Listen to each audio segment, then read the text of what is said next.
Welcome, big hand to Elon Musk. Thank you. Thanks, John. Oh, how are you? Good. Fantastic. But you look real. My head is very big in the screen, and in reality too, I suppose. We have had so much talk about AI in these 2 days, so we need your opinion. What do you think about the next 5 to 10 years on AI? Please give us a view. Artificial insemination? Artificial intelligence. What do you think about that? Okay.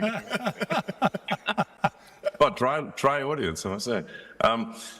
Yes, artificial intelligence is certainly going to profoundly change the world. I mean, one of the most significant ways is self-driving. So we've been putting a lot of effort into self-driving technology for cars. You don't see it quite as much in Europe because we first have to make it work in the US before we increase the complexity of trying to make it elsewhere in the world. But I think we're quite close to having the car be fully autonomous. So for example, like right now, I'm in Austin, and if I wanted to drive, say, to the airport, the car could take me to the airport with no interventions. And all it's using are digital neural nets, in other words, artificial intelligence, and cameras. So there's no LiDAR, radar, nothing. And in fact, if you think about how humans drive cars, humans are biological neural nets, and we use eyes. So it's the eyes and biological neural nets. The analog is digital. The analog for digital is cameras and digital neural nets. This is working remarkably well. It has been quite difficult to do this because it turns out that in order for this to work, the car has to really be quite fully intelligent. Really, as a subset, for example, it has to learn how to read everything and how to assess intention among drivers and pedestrians. So you end up creating sort of a baby artificial general intelligence to solve this. But this will obviously be extremely profound. And obviously, I'm talking about automotive here. I'll get into the broader question in a minute. But the average use of a passenger vehicle is only about 10 hours per week out of 100 hours. At the point at which it is autonomous, I think you would see probably a third of the hours being used because it would be like a taxi. Maybe my guess is like 50 to 60 hours, which means that the utility of a passenger vehicle would increase by a factor of 5, and this is gigantic. But we'll see. So that's the automotive. Then there's what people have certainly experienced online, where you can ask it a question and ask for an essay or a picture or to understand a picture, and that is progressing rapidly. What I'm seeing in terms of AI compute is I've never seen any technology advance faster than this. The artificial intelligence compute coming online appears to be increasing by a factor of 10 every 6 months. Like, obviously that cannot continue at such a high rate for forever, or it will exceed the mass of the universe, but I've never seen anything like it. And this is why you see NVIDIA's market cap being so gigantic, because they currently have the best neural net chips. I mean, I think didn't NVIDIA's market cap exceed the GDP of Canada or something recently? Anyway, it was quite high. So, yeah, it may go higher, who knows? The chip rush is bigger than any gold rush that has ever existed. So, and then there will also be robots, like humanoid robots, not just sort of industrial robots we are of course familiar with. You use industrial robots, we use industrial robots, everyone does. But they're programmed explicitly, and they don't walk around. But Tesla, for example, with the Optimus program, is making a humanoid robot that is capable of doing almost anything a human can do. I mean, I just hope the robots are nice to us. You know. We hope so too, Elon. That the robots will be nice to us. Well.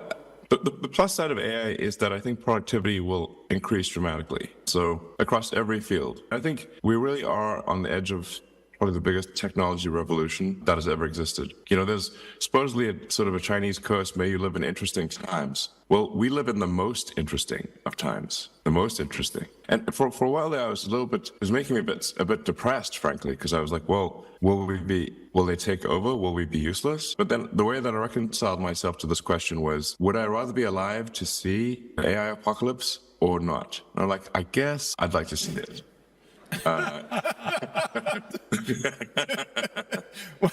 You know, that's a good thought. It's going to be boring. That's a good thought, because you mentioned it every 6 months. That's an exponential curve, right? Exponential curves are beautiful, but there's kind of a question: where does it ever end, right? Do you see any end yet, or will it go on for 3, 4, 5 years like this? Because then we talk hundredfolds, right? Thousandfolds of time. Yeah, that's why I said obviously. I mean, you can't grow at that rate without quickly exceeding the mass of the universe. So clearly it's going to hit some constraints. The constraints that AI compute, and very predictable. I've actually predicted this over a year ago. So over a year ago, the shortage was chips, neural net chips. Then it was very easy to predict that the next shortage will be voltage step-down transformers. So you've got to feed the power to these things. So if you've got 100 to 300 kilovolts coming out of a utility, and it's got to step all the way down to 0.6 volts. That's a lot of stepping down. So now we're in step down. And this is my not that funny joke, which is that they need transformers to run transformers. Then the next shortage will be electricity. So I think next year you'll see the electricity, that they just can't find enough electricity to run all the chips. I mean, during the chip crisis, we certainly all did have many contacts. Fortunately, we were able to master it together. Of course, we all would like to avoid a second chip crisis. But with regard to your comment on power demand, we all know today vehicles have 3 to 4 kilowatt power demand for the peripherals, but this is continuously going up. And Tesla has recently launched the Cybertruck, which I believe is mostly coming with 48 volt. Do you see this as a, let's say, further disruption of automotive industry, another technology change within automotive? Yeah, I think, the automotive industry has been living with 12 volts for a very long time, a century roughly. I think it started off as 6 volts, and then they needed a more powerful starter motor, and then they doubled it to 12 volts, although it's actually more like 13.7 volts. You're right. Absolutely. Yeah, and the bus voltage actually varies a lot for those, since there are probably some electrical engineers in the audience. It's like 12 volts is a very rough approximation. And we set it at 48 volts because anything really above that, you start to run into regulatory concerns. But the advantage of obviously quadrupling the voltage is that you can substantially reduce how much copper or conductor is used in the car. So you can use very small copper wires for, it's roughly a quarter, not exactly a quarter, but roughly a quarter as much copper is needed for 48 volts as for 12. So I think it's a logical move. That's really the next step for the low voltage architecture for the car. I think ultimately long-term all cars will be 48. It's interesting that many people love electric vehicles and want to have them, but some are harmed by a missing infrastructure. That would be the same actually as the thing. We will have lots of chips ready, but we will not have the power to operate them. There's a race between infrastructure and technology right now. And you're also certain technology may win, which is a problem because actually infrastructure should win. We should have all the infrastructure we need. Is that correct?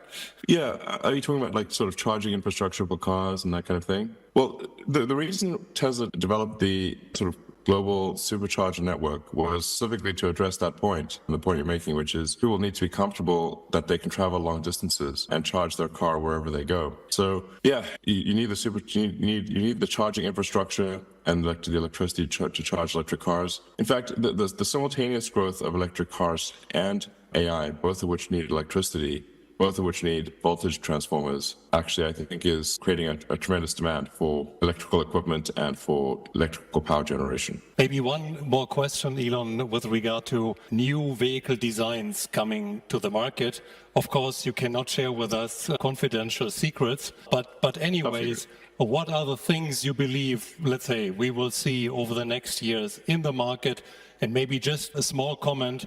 In Europe, we see a shortage of affordable battery electric vehicles in the offerings because many people in Europe are only able to spend like 20,000, 25,000 euros for their vehicles. So what are the new vehicle types, vehicle designs you are thinking about at Tesla? Well, our next generation vehicle will be a lower cost vehicle, also that is very focused on autonomy. Like I said, we really are getting to the point where the car can drive itself well. When you're in the US, I would recommend perhaps trying out our car and seeing how it works. It's remarkable, as the AI gets better and better, it actually feels quite human-like in the way that it drives. It does things that you wouldn't expect a computer to do. It's not like a robot dancing, It's like it feels smooth and intuitive. So our next generation vehicle, which we're quite far along on, is very much anticipating autonomy. And then, of course, we've got some fun things as well, like on the new Tesla roads, which will be able to do 0 to 100 kilometers in under 1 second. Great. Thank you very much. That's what we need. That's good news.